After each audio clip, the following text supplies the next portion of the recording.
Yeah, this is Dave from cheapbooks.com playing World of Tanks. The tank I'm playing is the M103. This is an American Tier 9 heavy tank, and the map is Windstorm. This is a tank that comes after the T-32 and the T-29. I like this tank. I'm happy I got it. There is one thing I don't like about it. I feel that the turret armor is not strong enough. I seem to believe that it gets damaged easily, and even though I might have trouble damaging other M103s, I don't remember how I'm going to do in this game. This is going to be a high damage game. I'm going to do like 3,500 damage. This is for a mission HT5, I think it's called Target Acquired, to get the third tank, which I believe is the T-55A. So I'm going to get the 3,500 damage.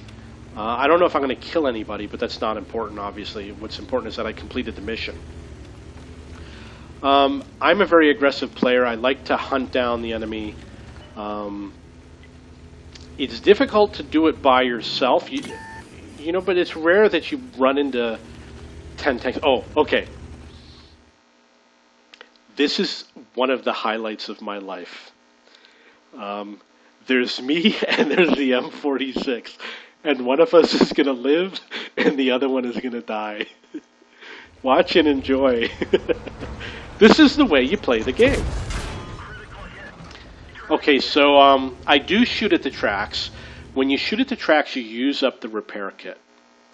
So I want him to use his repair kit if he has one. That's why I try to hit the tracks twice. Ready to fire. Enemy armor is hit. You'll note that I'm using my frontal armor first, because the frontal armor is stronger. People who side scrape are using their weaker side armor to defend themselves.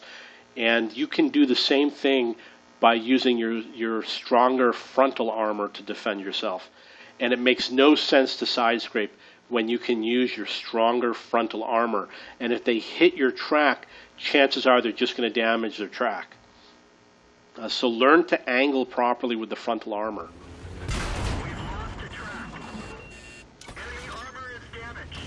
Now you're going to note right here is the key to the end of this tank's life. He made a critical mistake.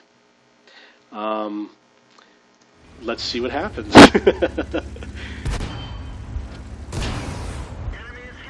Basically, I decided to pin him into the corner, and he cannot move. You know, I am forcing him into the corner. He can't move, and he is going to die in this position. And it exceeded my wildest expectations. So that's the pin of the century. I once had a game where there was a tank up against the wall, and there was me pushing him from the side, and there was an ally pushing him from the front, and an ally pushing him from the back, and he was in the middle, and we just were blowing the hell out of him. But this was a good pin. Okay, so I got one kill. And that that could have been 1,000 damage that I did. And I sent a message to the enemy team. I said, your M46 is dead. Excuse me.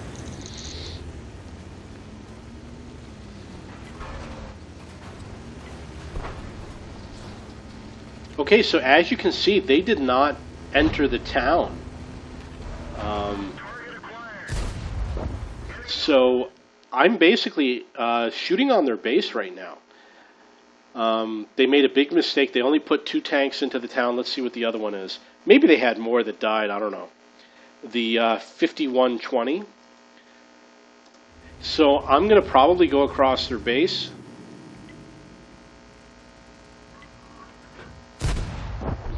I don't know what day it was, if it was yesterday or no, it was Friday morning, 2 days ago. I played like 5 games in a row where everyone did what they call the lemming, where everyone went to the same side. And after 5 games, I said, why is everybody playing like a noob? And the strategy fails. And there's people that insist it's the right thing to do, but it's not.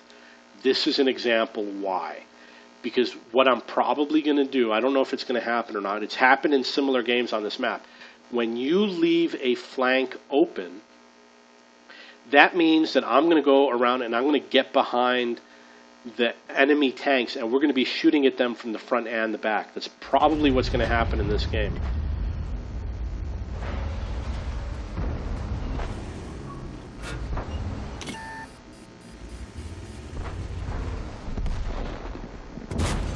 Penetration. Target acquired. Okay, now you can see that my gun is pointed over the corner of my tank, number one. In this case, it is correct. And the reason why is because when I shoot at the E50, I only need to go enough past the wall that my gun goes past the wall. And it will be lined up perfectly with that tank. So we'll have the wall will be lined up with the front of my gun, the barrel, the front of my tank, and he's going to see basically the left half of the turret. He won't see the right half. He's not going to see my side tracks. He's going to see the front of my tank, the frontal armor, which is far stronger. A lot of people that side scrape are doing the wrong thing. I'm putting my frontal armor first. He cannot hit my side armor. At best, remember, it's where the barrel is. At best, he cannot hit even the wheel on the side. At best, he can hit those tracks. At best, he can track me. I've got 2 repair kits. I'm not worried about being tracked. And even if he does track me, I probably reload faster. So side scraping is a really bad idea. I only do it occasionally on very rare occasions. And I will show you, I have videos where I show you how to destroy side scrapers. I've got a video where I nail a guy for like 500 hit points, 5 shots in a row. They were 100 each because he was side scraping. He was doing an excellent job side scraping. It's just that I know how to defeat it. And one of the other disadvantages with side scraping is that it exposes your engine. When you side scrape, I can hit your engine, and you don't want to do that. Okay, and your ammo rack too. Your ammo rack and your engine is exposed when you side scrape for many tanks. Okay, so you want to do the gun over the corner and only bring the gun past the corner of the building. You use the auto aim, and when it turns green, the gun is right at the edge. Your tank is right at the edge, and your entire side of your tank is covered.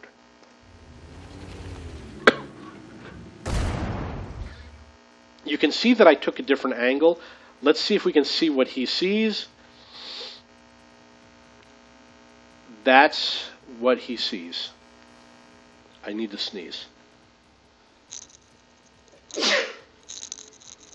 Okay, so as you can see, I went further than I needed to for some reason. I don't know why I went further. I didn't have to go that far. I could have stayed back more and kept better protected. It's better for me to have my frontal armor protecting me than that side armor. Target unlocked.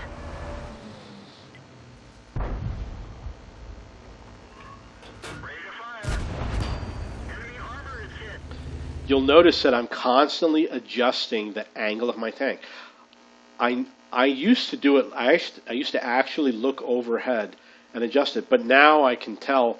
Right now, I can tell automatically that the angle was correct. If you were paying close attention, a second before this video, the angle was different, and I changed the angle to give him a more difficult angle to shoot at.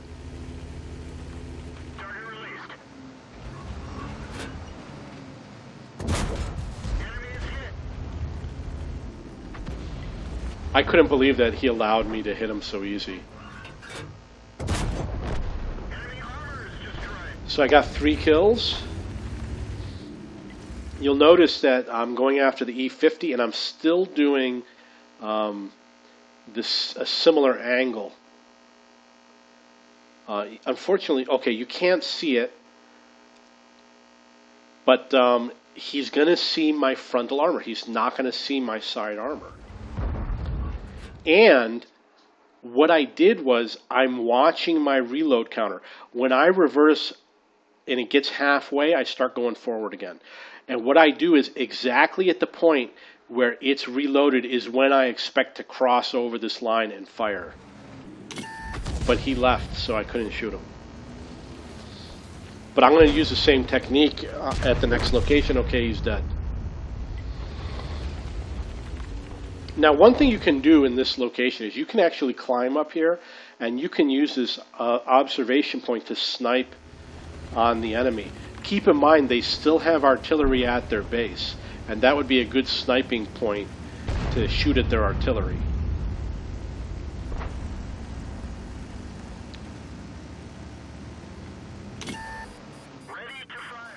You'll note that my tank, it's not the perfect angle, but I'm going to show you what it looks like. This is a good angle. It's not ideal. Let's see the tank next to me.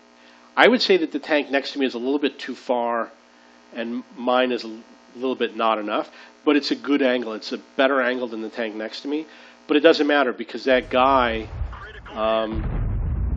is not going to turn towards us. Oh, okay.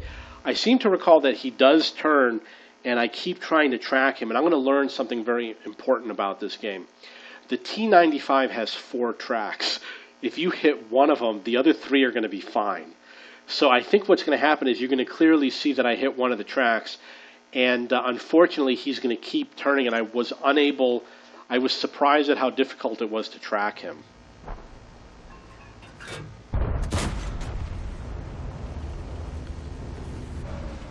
You'll notice that I moved for cover behind the slope, and I changed the angle of my tank. I swung it around. What you want to do is, for speed purposes, you don't want to go away from him in that direction. You want to go this way and that way, which I did. I had my tank pointed towards the house, and I reversed to get behind the slope faster, and then I turned my tank back towards him at the angle that I wanted to get ready to shoot.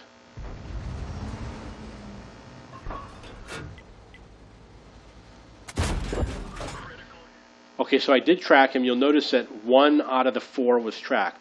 The reason why you want to track him is so that he cannot shoot at you. Unfortunately, in this case, he can. He can shoot at me and my ally, but he cannot shoot at any of my other allies. So what my other allies are going to do, they know he's tracked, they're going to take shots at him. I'm going to get the damage due to assistance or whatever they call it. So I'm going to get credit if my allies hit him. It's going to be half as much as if I were to shoot him myself. But if 2 people hit him, it's totally worth it to do it. However, I have to be careful because he will shoot at me. I think he's going to actually one-shot me. I think he is going to kill me, but I don't remember. You'll notice I'm still trying to track him.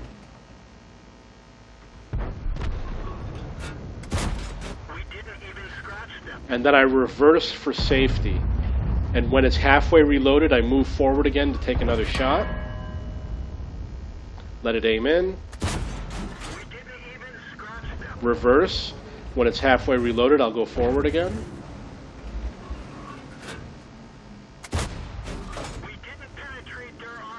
I switched to the high explosive rounds. Okay. So he's dead. So I learned a lesson. You know, it was very difficult to track him. He's very difficult to penetrate. It definitely helps the team. I think by tracking him, one of my allies had the courage to get behind him and help finish him off. The Lorraine, I believe the Lorraine's going to be a pain in the butt and we have to chase him around, but there's a good chance I'm going to be the one that's going to kill him. He's going to hide well. He's going to hide behind those buildings.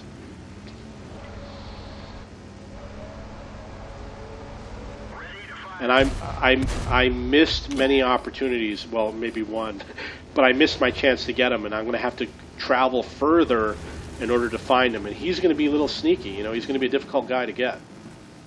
Or maybe not. Enemy armor is damaged. So we got a lot of issues going on here. Yeah, I think this is the point where he's going to hide. He's got 6 shots. Oh, that's the game. Okay, so that was 3 kills. We must have capped them. I don't have the information written down in front of me about this replay, but I believe what happened was I got 3,500 damage. I think I got number 2 or maybe number 1 for EXP. I was working on the mission HT5, something like target acquired or something like that, where you had to do 3,000 damage at close range, which was, I believe, within 445 meters, I'm not sure, or within 300. So I did complete the mission. This is for the T55A. This is the 3rd campaign mission to win a free premium tank. I'm about halfway done. I still have a little bit of ways to go. It's the M103. It's an American Tier 9 heavy tank. I got 3 kills. I love this tank. I've got a great crew. He's probably got 4 skills: BIA, smooth ride, snapshot, camouflage. I have vents. I sometimes use the vertical stabilizer. I probably do because I don't have the camo net. And the gun rammer. It's an excellent tank. I'm not 100% satisfied with it right now. However, considering I've only played 5 or 10 games with it, I would say that it's performing better than a lot of other tanks. Like, let's say a Black Prince is really painful to start out with. This one was not so painful to start out with. Okay, if you have any questions or comments, please post below.